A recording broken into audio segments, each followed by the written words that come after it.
Hi friends, PSC learning ട്രിക്സിന്റെ മറ്റൊരു വീഡിയോയിലേക്ക് ഏവർക്കും സ്വാഗതം. നമ്മൾ ഇന്ന് PSCയുടെ LDC mains, degree level prelims എന്നീ പരീക്ഷകളുടെ സിലബസിൽ നിന്നും കേരള ചരിത്രത്തിലെ മാർത്താണ്ഡവർമ്മ മുതൽ ശ്രീ ചിത്തിര തിരുനാൾ വരെയുള്ള തിരുവിതാംകൂറിന്റെ ചരിത്രം എന്ന് പറഞ്ഞ ടോപ്പിക്കിൽ നിന്നും രണ്ടാമത്തെ ക്ലാസ് ആണ് ചെയ്യുന്നത്. ഇതിനു മുന്നേ നമ്മൾ ഈ ഒരു ടോപ്പിക്കിൽ നിന്ന് ഒരു ക്ലാസ് ചെയ്തിരുന്നു. അന്ന് നമ്മൾ പഠിച്ചത് തിരുവിതാംകൂറിന്റെ രാജാവായിരുന്ന മാർത്താണ്ഡവർമ്മയെ കുറിച്ചാണ്. അനിഴം തിരുനാൾ മാർത്താണ്ഡവർമ്മയെ കുറിച്ചുള്ള ക്ലാസ് ആയിരുന്നു നമ്മൾ ചെയ്തത്. ഇന്ന് അതിന്റെ രണ്ടാമത്തെ ക്ലാസ് ആണ്. ഇന്ന് നമ്മൾ പഠിക്കാൻ പോകുന്നത് കാർത്തിക തിരുനാൾ രാമവർമ്മയെ കുറിച്ചാണ് പഠിക്കാൻ പോകുന്നത്.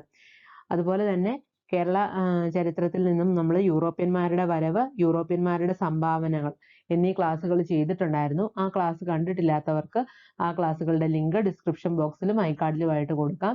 അത് കണ്ടിട്ടില്ലാത്തവർ അത് കണ്ട് പഠിക്കുക. വളരെ ഇമ്പോർട്ടൻ്റ് ആയിട്ടുള്ള ക്ലാസ് ആണ്. അപ്പം ഇന്ന് നമ്മൾ പഠിക്കാൻ പോകുന്നത് തിരുവിതാംകൂർ രാജാക്കന്മാർ എന്ന് പറഞ്ഞൊരു ടോപ്പിക്ക് നമുക്ക് പഠിക്കാനുണ്ട്. അതിൽ നിന്ന് നമ്മൾ ആദ്യം മാർത്താണ്ഡവർമ്മയെ കുറിച്ച് പഠിച്ചു. ഇന്നത്തെ ക്ലാസ്സിൽ നമ്മൾ പഠിക്കാൻ പോകുന്നത് കാർത്തിക തിരുനാൾ രാമവർമ്മയെ കുറിച്ചാണ് പഠിക്കാൻ പോകുന്നത്. അപ്പം ഏവർക്കും ക്ലാസ്സിലേക്ക് സ്വാഗതം. കാർത്തിക തിരുനാൾ രാമവർമ്മ നമുക്ക് നോക്കാം. ഓരോ പോയിന്റ് ആയിട്ട് കൊടുത്തിട്ടുണ്ട്, നോക്കാം. കാർത്തിക തിരുനാൾ രാമവർമ്മ 1758 മുതൽ 1798 വരെയാണ് കാർത്തിക തിരുനാൾ രാമവർമ്മയുടെ കാലഘട്ടം. ഇനി ആദ്യത്തെ പോയിന്റ് നോക്കൂ. മാർത്താണ്ഡവർമ്മയുടെ പിൻഗാമിയായ തിരുവിതാംകൂർ രാജാവാണ് കാർത്തിക തിരുനാൾ രാമവർമ്മ.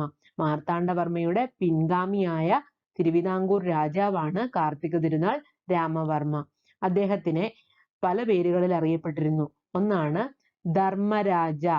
ധർമ്മരാജ എന്ന പേരിൽ അറിയപ്പെടുന്നതും കാർത്തിക തിരുനാൾ രാമവർമ്മയാണ്. അതുപോലെ തന്നെ കിഴവൻ രാജ എന്നീ പേരുകളിൽ കാർത്തിക തിരുനാൾ രാമവർമ്മ അറിയപ്പെട്ടിരുന്നു. അടുത്ത പോയിന്റ്, തലസ്ഥാനം പത്മനാഭപുരത്ത് നിന്ന് തിരുവനന്തപുരത്തേക്ക് മാറ്റിയ തിരുവിതാംകൂർ രാജാവാണ് കാർത്തിക തിരുനാൾ രാമവർമ്മ. തലസ്ഥാനം പത്മനാഭപുരത്ത് നിന്ന് തിരുവനന്തപുരത്തേക്ക് മാറ്റിയ തിരുവിതാംകൂർ രാജാവാണ് കാർത്തിക തിരുനാൾ രാമവർമ്മ. അടുത്തത് 1766 രണ്ടാം തൃപ്പടിത്താനം നടത്തിയ തിരുവിതാംകൂർ രാജാവാണ് കാർത്തിക തിരുനാൾ രാമവർമ്മ. 1766 രണ്ടാം തൃപ്പടിത്താനം നടത്തിയ തിരുവിതാംകൂർ രാജാവാണ് കാർത്തിക തിരുനാൾ രാമവർമ്മ. അതുപോലെ തന്നെ ഏറ്റവും കൂടുതൽ കാലം തിരുവിതാംകൂർ ഭരിച്ച രാജാവും കാർത്തിക തിരുനാൾ രാമവർമ്മയാണ്. അപ്പോൾ കാർത്തിക തിരുനാൾ രാമവർമ്മയാണ് ഏറ്റവും കൂടുതൽ കാലം തിരുവിതാംകൂർ ഭരിച്ച രാജാവ്. നമ്മൾ പറഞ്ഞു 1766 രണ്ടാം തൃപ്പടിത്താനം നടത്തിയ തിരുവിതാംകൂർ രാജാവും ആരാണ്? കാർത്തിക തിരുനാൾ രാമവർമ്മയാണ്. അപ്പൊ ഞാൻ ചോദിച്ചോട്ടെ, നമ്മൾ കഴിഞ്ഞ ക്ലാസ്സിൽ പഠിച്ചിരുന്നു തൃപ്പടിത്താനം. ഒന്നാം തൃപ്പടിത്താനം നടന്ന 1750 ജനുവരി 3 കേട്ടല്ലോ. രണ്ടാം തൃപ്പടിത്താനമാണ് 1766. ഒന്നാം തൃപ്പടിത്താനം നടന്നത് നമ്മുടെ മാർത്താണ്ഡവർമ്മയുടെ കാലഘട്ടത്തിലാണ്. ഇനി അടുത്ത പോയിന്റ് എന്താണെന്ന് നോക്കാം. അടുത്ത പോയിന്റ് നോക്കിയേ, നെടുങ്കോട്ട. എന്താണ്? നെടുങ്കോട്ട പണിയിപ്പിച്ച അല്ലെങ്കിൽ പണി കഴിപ്പിച്ച തിരുവിതാംകൂർ രാജാവാണ് കാർത്തിക തിരുനാൾ രാമവർമ്മ. ഈ നെടുങ്കോട്ട എന്തിനു വേണ്ടിയിട്ടാണ് പണി കഴിപ്പിച്ചതെന്നറിയാമോ? മൈസൂർ പടയുടെ ആക്രമണം തടയുവാനായി മധ്യ കേരളത്തിൽ, അതായത് തൃശ്ശൂരാണ് കേട്ടോ, തൃശ്ശൂര് നെടുങ്കോട്ട പണി കഴിപ്പിച്ച രാജാവ് കാർത്തിക തിരുനാൾ രാമവർമ്മയാണ്. അപ്പം എന്താണ്, മൈസൂർ പടയുടെ ആക്രമണം തടയാൻ വേണ്ടിയിട്ടാണ് മധ്യ കേരളത്തില്, അന്നത്തെ മധ്യ കേരളം എന്ന് പറയുന്നത് ഇന്ന് തൃശ്ശൂരാണ്, തൃശ്ശൂര് എന്താണ് നെടുങ്കോട്ട പണി കഴിപ്പിച്ച രാജാവ് കാർത്തിക തിരുനാൾ രാമവർമ്മയാണ്. അതുപോലെ തന്നെ ആട്ടക്കഥകൾ രചിച്ച തിരുവിതാംകൂർ രാജാവും കാർത്തിക തിരുനാൾ രാമവർമ്മയാണ്. ആട്ടക്കഥകൾ രചിച്ച തിരുവിതാംകൂർ രാജാവും ആരാണ്? കാർത്തിക തിരുനാൾ രാമവർമ്മയാണ്. ഇനി രാജസൂയം ആട്ടക്കഥ ശ്രദ്ധിക്കുക കേട്ടോ. രാജസൂയം ആട്ടക്കഥ രചിച്ച തിരുവിതാംകൂർ രാജാവാണ് കാർത്തിക തിരുനാൾ രാമവർമ്മ. അതുപോലെ തന്നെ കൊച്ചിയും തിരുവിതാംകൂറുമായി നടന്ന ശുചീന്ദ്രം ഉടമ്പടി സമയത്തെ തിരുവിതാംകൂർ രാജാവാണ് നമ്മുടെ കാർത്തിക തിരുനാൾ രാമവർമ്മ. അതെന്നാണ്? 1762 കൊച്ചിയും തിരുവിതാംകൂറും തമ്മിൽ നടന്ന ശുചീന്ദ്രം ഉടമ്പടി സമയത്തെ തിരുവിതാംകൂർ രാജാവാണ് നമ്മുടെ കാർത്തിക തിരുനാൾ രാമവർമ്മ 1762. അതുപോലെ തന്നെ ഹൈദരാലിയുടെയും ടിപ്പുവിന്റെയും മലബാർ ആക്രമണത്തെ തുടർന്ന് ആക്രമണ സമയത്തെ തിരുവിതാംകൂർ രാജാവും കാർത്തിക തിരുനാൾ രാമവർമ്മയാണ്. ഇനി ഉത്തര കേരളത്തിലെ രാജാക്കന്മാർക്ക് തിരുവിതാംകൂറിൽ അഭയം നൽകിയ രാജാവ്. ഉത്തര കേരളത്തിലെ രാജാക്കന്മാർക്ക് തിരുവിതാംകൂറിൽ അഭയം നൽകിയ രാജാവും കാർത്തിക തിരുനാൾ രാമവർമ്മയാണ്. ഇനി നമ്മൾ നെടുങ്കോട്ടയെ പറ്റി പറഞ്ഞു. അതുപോലെ തന്നെ ഡച്ചുകാരിൽ നിന്നും കൊടുങ്ങല്ലൂർ കോട്ടയും പള്ളിപ്പുറം കോട്ടയും വിലയ്ക്ക് വാങ്ങിയ തിരുവിതാംകൂർ രാജാവാണ് കാർത്തിക തിരുനാൾ രാമവർമ്മ.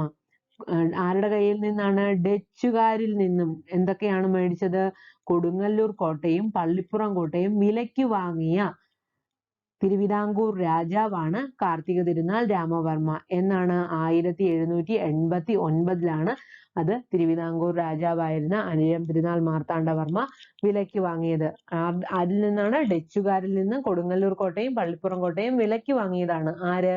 നമ്മുടെ കാർത്തിക തിരുനാൾ രാമവർമ്മ 1789. അടുത്തത് ഭരതമുനിയുടെ നാട്യശാസ്ത്രത്തെ ആധാരമാക്കി ബാലരാമഭരതം, ശ്രദ്ധിക്കുക, ബാലരാമഭരതം എന്ന കൃതി രചിച്ച തിരുവിതാംകൂർ രാജാവാണ് കാർത്തിക തിരുനാൾ രാമവർമ്മ. നമുക്കറിയാം ഭരതമുനിയുടെ നാട്യശാസ്ത്രം എന്ന് കേട്ടിട്ടുണ്ടല്ലേ?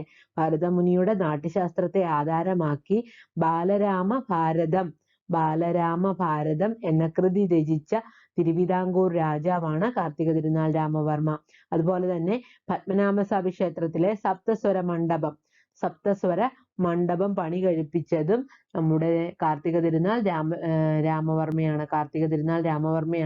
പത്മനാഭസ്വാമി ക്ഷേത്രത്തിലെ സപ്തസ്വര മണ്ഡപം പണി കഴിപ്പിച്ചത്.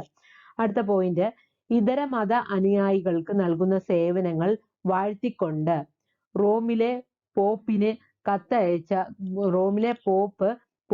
കത്ത് ലഭിച്ച തിരുവിതാംകൂർ രാജാവാണ് നമ്മുടെ കാർത്തിക തിരുനാൾ രാമവർമ്മ. അപ്പൊ റോമിലെ പോപ്പിന്റെ കയ്യിൽ നിന്ന് കത്ത് ലഭിച്ച തിരുവിതാംകൂർ രാജാവ് കാർത്തിക തിരുനാൾ രാമവർമ്മയാണ്.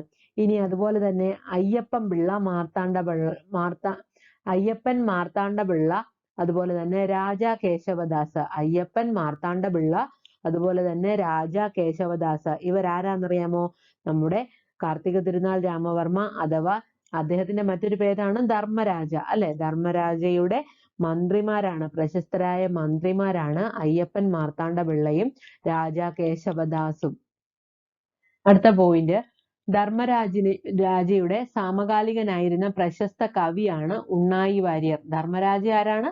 കാർത്തിക തിരുനാൾ രാമവർമ്മ, അല്ലെ? അദ്ദേഹത്തിന്റെ സമകാലികനായിരുന്ന പ്രശസ്ത കവിയാണ് ഉണ്ണായി വാര്യർ. അടുത്ത പോയിന്റ്, MC റോഡിന്റെ പണി ആരംഭിച്ചത് ആരാണ്? രാജാ കേശവദാസ് ആണ് MC റോഡിന്റെ പണി ആരംഭിച്ചത്. രാജാ കേശവദാസ് ആണ് MC റോഡിന്റെ പണി ആരംഭിച്ചത്. അടുത്തത്, ടിപ്പു സുൽത്താൻ നെടുങ്കോട്ട ആക്രമിച്ച വർഷം 1789. 1789 ടിപ്പു സുൽത്താന് നെടുങ്കോട്ട ആക്രമിച്ചത്. നമ്മൾ പറഞ്ഞു നെടുങ്കോട്ട എന്തിനാണ് പണി കഴിപ്പിച്ചതെന്നാണ് പറഞ്ഞത്? മൈസൂർ പടയുടെ ആക്രമണം തടയുവാൻ വേണ്ടി മധ്യ കേരളത്തിലാണ് നെടുങ്കോട്ട പണി കഴിപ്പിച്ചത്. ആരാണ് പണി കഴിപ്പിച്ചത്? ധർമ്മരാജയാണ് പണി കഴിപ്പിച്ചത്. അങ്ങനെ ധർമ്മരാജ പണി കഴിപ്പിച്ച നെടുങ്കോട്ട ആരാണ് ആക്രമിച്ചത്? ടിപ്പു സുൽത്താൻ ആക്രമിച്ചു. എന്ന് 1789. അടുത്ത പോയിന്റ്, കിഴക്കേ കോട്ടയും പടിഞ്ഞാറേ കോട്ടയും പണി പൂർത്തിയാകുമ്പോൾ ഉണ്ടായിരുന്ന തിരുവിതാംകൂർ രാജാവാണ് ധർമ്മരാജ. ധർമ്മരാജയുടെ കാലഘട്ടത്തിലാണ് കിഴക്കേ കോട്ടയുടെയും പടിഞ്ഞാറേ കോട്ടയുടെയും പണി പൂർത്തിയാവുന്നത്. അദ്ദേഹത്തിന്റെ കാലഘട്ടത്തിലാണ് അത് രണ്ടും പണി പൂർത്തിയാക്കിയത്.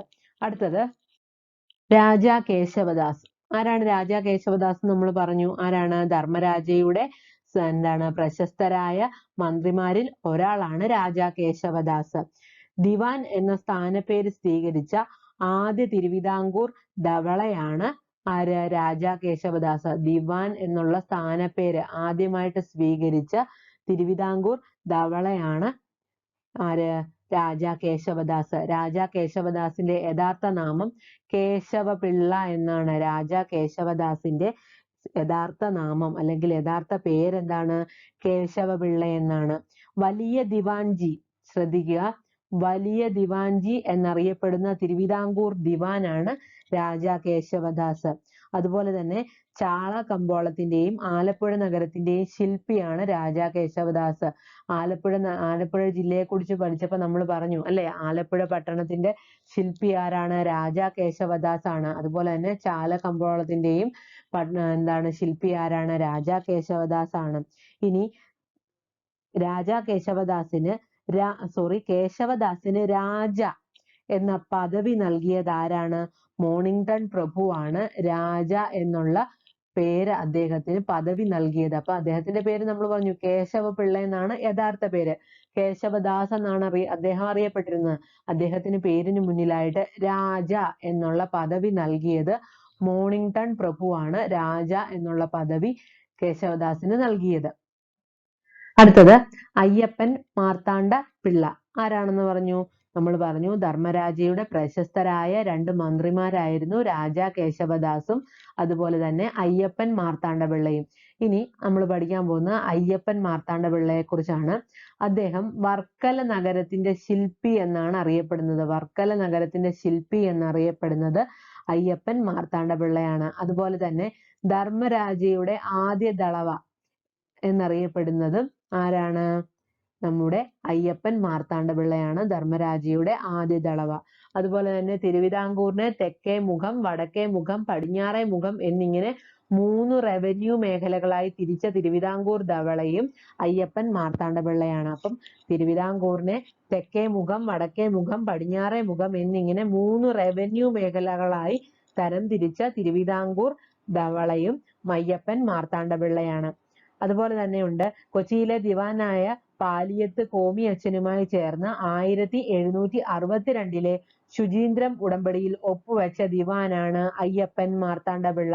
അപ്പൊ അയ്യപ്പൻ മാർത്താണ്ഡ പിള്ള ഒപ്പുവെച്ചത് ഏത് ഉടമ്പടിയിലാണ്? 1762 ശുചീന്ദ്രം ഉടമ്പടിയിലാണ് അയ്യപ്പൻ മാർത്താണ്ഡ പിള്ള എന്ന ദിവാൻ അന്ന് ഒപ്പുവെച്ചിരുന്നത്. കൂടെ ആരാണ് ഒപ്പുവെച്ചത്? കൊച്ചിയിലെ ദിവാനായിരുന്ന പാലിയത്ത് കോമി അച്ഛനും കൂടി ചേർന്നാണ് 1762 ശുചീന്ദ്രം ഉടമ്പടിയിൽ ഒപ്പുവെച്ചത്. അപ്പം ഇന്നത്തെ ക്ലാസ്സിൽ നമ്മൾ പഠിച്ചത് എന്താണ്? കാർത്തിക തിരുനാൾ രാമവർമ്മയെ കുറിച്ചാണ് പഠിച്ചത്. അതായത് മാർത്താണ്ഡവർമ്മ മുതൽ തിരുവിതാംകൂറിന്റെ ചരിത്രം, മാർത്താണ്ഡവർമ്മ മുതലുള്ള ശ്രീ ചിത്തിര തിരുനാൾ വരെയുള്ള തിരുവിതാംകൂറിന്റെ ചരിത്രമാണ് നമുക്ക് സിലബസിൽ പഠിക്കാൻ തന്നിരിക്കുന്നത്. അതിൽ ഓരോ തിരുവിതാംകൂർ രാജാക്കന്മാരെ കുറിച്ചും നമ്മൾ അറിഞ്ഞിരിക്കണം. ആദ്യം നമ്മൾ അനിഴം തിരുനാൾ മാർത്താണ്ഡവർമ്മയെ കുറിച്ച് പഠിച്ചു, അദ്ദേഹത്തിന്റെ കാലഘട്ടവും പഠിച്ചു. ഇന്ന് നമ്മൾ പഠിച്ചത് കാർത്തിക തിരുനാൾ രാമവർമ്മയെ കുറിച്ചാണ്. അദ്ദേഹത്തെ പറ്റി ഒരുപാട് കാര്യങ്ങൾ പഠിച്ചല്ലേ. അദ്ദേഹം ധർമ്മരാജ എന്ന പേരിലും അറിയപ്പെടുന്നുണ്ട്. മാർത്താണ്ഡവർമ്മയുടെ പിൻഗാമിയായിരുന്ന തിരുവിതാംകൂർ രാജാവാണ് കാർത്തിക തിരുനാൾ രാമവർമ്മ. ഇനി പിന്നെ എന്താണ്? ഏറ്റവും കൂടുതൽ കാലം തിരുവിതാംകൂർ ഭരിച്ചത് ആരാണ്? നമ്മുടെ കാർത്തിക തിരുനാൾ രാമവർമ്മ അല്ലെങ്കിൽ ധർമ്മരാജയാണ് ഭരിച്ചിരുന്നത്. ഇനി ഉത്തര കേരളത്തിലെ രാജാക്കന്മാർക്ക് തിരുവിതാംകൂറിൽ അഭയം നൽകിയ രാജാവും ധർമ്മരാജയാണ്. ധർമ്മരാജയുടെ പ്രശസ്തരായ മന്ത്രിമാരാണ് രാജാ കേശവദാസും അയ്യപ്പൻ മാർത്താണ്ഡ പിള്ളയും. അയ്യപ്പൻ മാർത്താണ്ഡ പിള്ളയാണ് വർക്കല നഗരത്തിന്റെ ശില്പി എന്നറിയപ്പെടുന്നത്. അതുപോലെ തന്നെ രാജാ കേശവദാസോ ആലപ്പുഴ നഗരത്തിന്റെയും ശില്പി എന്നറിയപ്പെടുന്നു. അതുപോലെ തന്നെ എങ്ങനെയാണ്? ചാല കമ്പോളത്തിന്റെ ശില്പി എന്നും അറിയപ്പെടുന്നു. രാജാ കേശവദാസിന്റെ യഥാർത്ഥ നാമം കേശവ പിള്ള എന്നാണ്. കേശവദാസ് എന്നറിയപ്പെട്ട അദ്ദേഹത്തിന് പേരിന് മുന്നിൽ രാജ എന്ന പദവി നൽകിയത് ആരാണ്? മോണിങ്ടൺ പ്രഭുവാണ് രാജ എന്ന പദവി രാജാ കേശവദാസിന് നൽകിയത്.